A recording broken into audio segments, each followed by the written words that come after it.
Recordemos, Karina, de que el crimen organizado que en el Ecuador han sido declarados terroristas por sus acciones, no son personas que se reunieron para conversar y decir que queremos un mejor Ecuador. Son parte de una estructura supramundial, supranacional, que posiblemente está coordinada con los grandes cárteles de la droga de México y de Europa.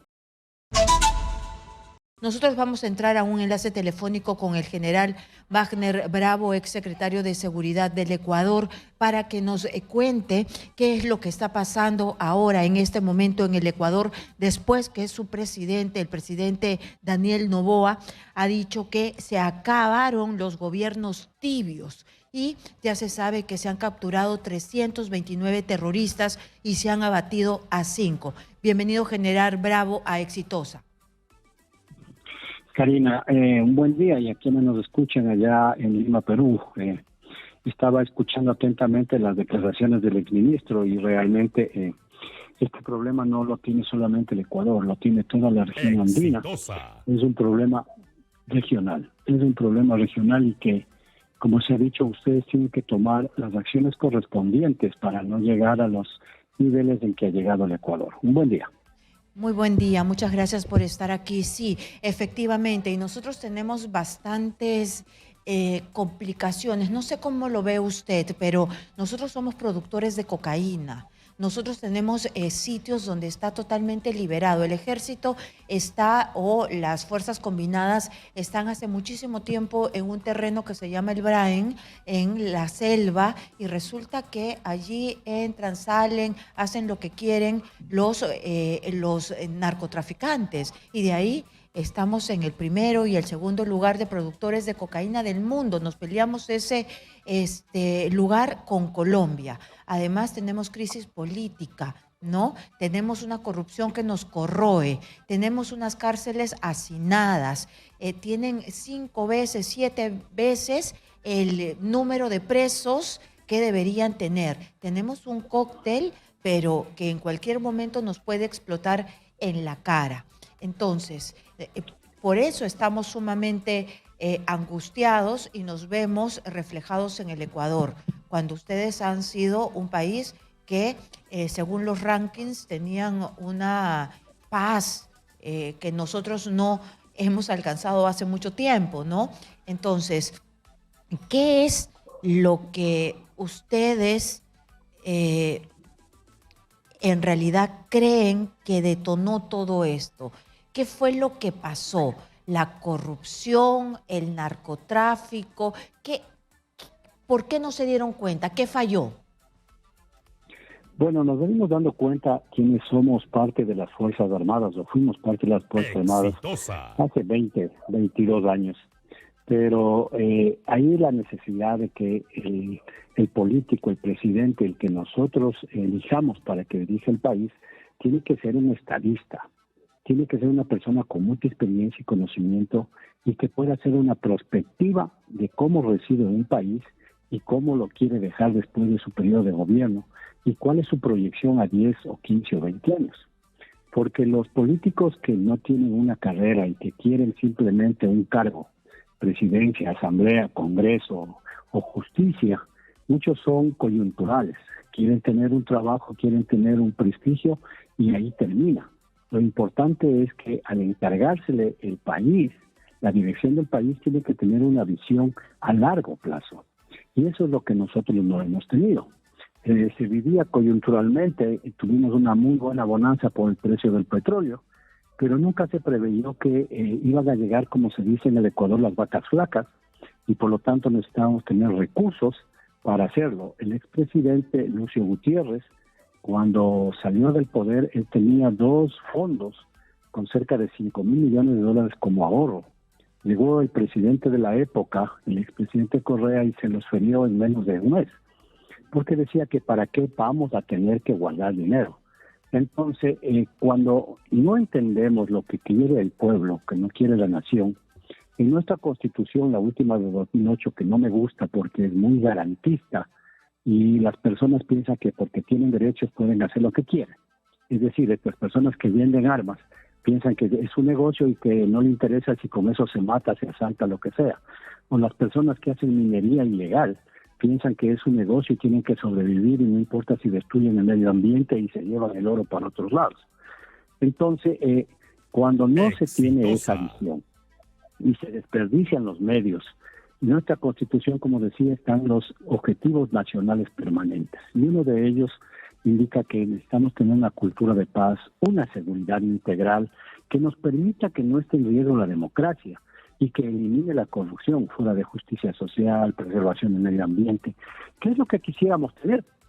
Es el deber ser, pero la realidad es otra. Y cada gobierno con una visión y responsabilidad tiene que hacer en su periodo de gobierno algo que siga sumando poco a poco para algún día llegar a ese gran deber ser, Karina. Nosotros nos parecemos mucho porque tenemos una crisis política hace mucho tiempo, hemos cambiado de presidente como se cambian las toallas en un baño, ¿no?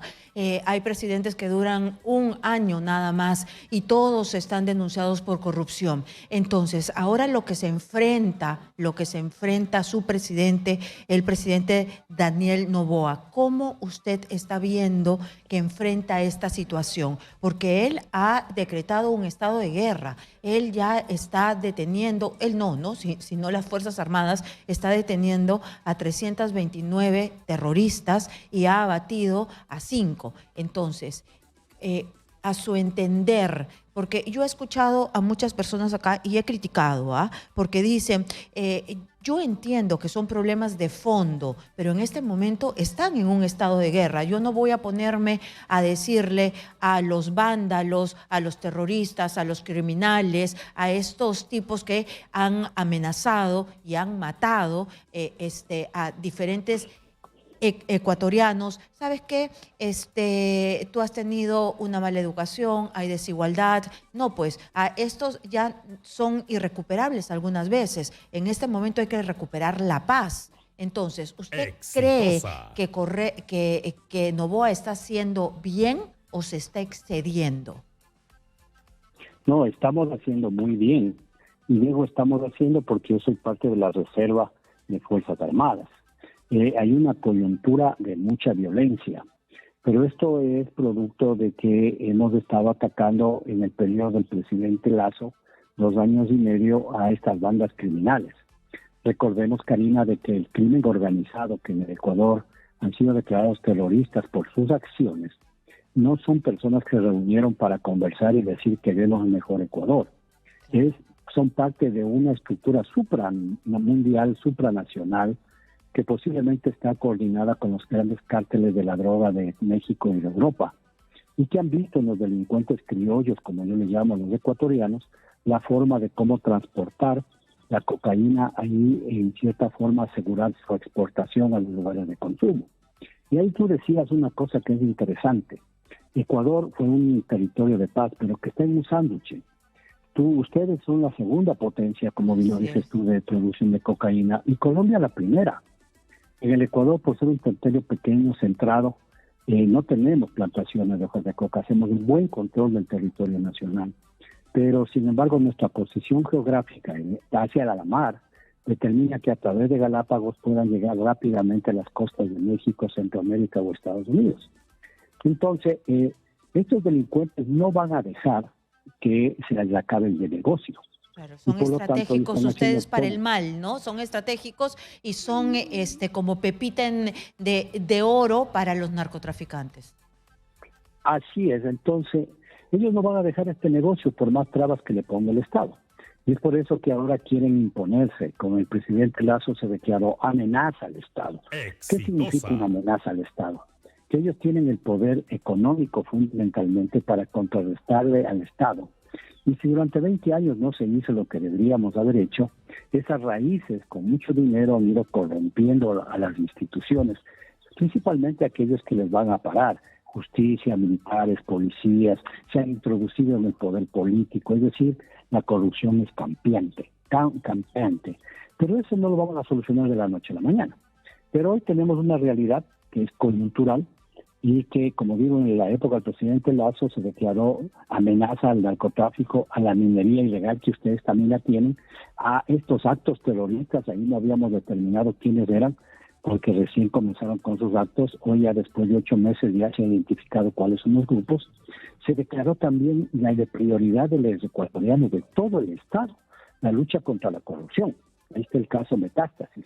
Se creó una Secretaría Anticorrupción para evitar este lavado de dinero y todo este proceso. Pero hoy que se quiere controlar, y hemos controlado las cárceles, en mayo ya nos pasó del año pasado lo parecido, cuando le movimos a este señorcito que ahora está fugado a la cárcel de La Roca, que es de máxima seguridad. Y hubo ya explosiones en una provincia que es Esmeraldas al norte, que colinda con Colombia, en Guayaquil y en Quito. Pero hoy que también se quiere poner mano dura con todas las cárceles, porque lo que decía anteriormente el ministro de ustedes, es cierto, también tenemos hacinamiento. Y hay una cosa que es interesante, Karina, que si yo mañana caigo preso porque cometí una inconducta que de acuerdo al Código Integral Penal y la sociedad dice que tienen que privarme de la libertad, yo voy a ir preso. Pero ¿quién me va a dar de alimentar y cuidarme a mí? Posiblemente a mi familia, porque yo no soy parte de una estructura. Pero cuando yo estoy de lo que se llama un grupo organizado, armado, que hoy son llamados terroristas en el Ecuador, él tiene una estructura al interior de la cárcel y tiene una estructura al exterior de la cárcel. Y si tiene muchos recursos, como en el caso del señor Norero, que me imagino ustedes están al tanto, sí, él puede seguir mandando desde la cárcel, tiene hasta seguridad. Tiene gente extramuros en la sociedad, claro, para matar, asesinar, tenemos continuar también con exactamente lo mismo, exactamente lo mismo. Es más, acá nuestras cárceles se han convertido en búnkers, ¿no? Para que más bien estén protegidos por el Estado. Algunos de los que han salido aquí con libertad han sido asesinados porque salieron ya cumpliendo su pena o les dieron la prelibertad, que como digo, nuestra Constitución es muy garantista, da muchos derechos, libertades y garantías a los ciudadanos, cuando debería, desde mi punto de vista, ser una de derecho, donde todos tengamos la norma y todos la cumplamos. ¿Qué pasa si en mi casa yo digo, todos tienen derecho, así que coman a la hora que quieren y verán qué hacen? En la casa padre y madre tiene su norma y hay que respetarla.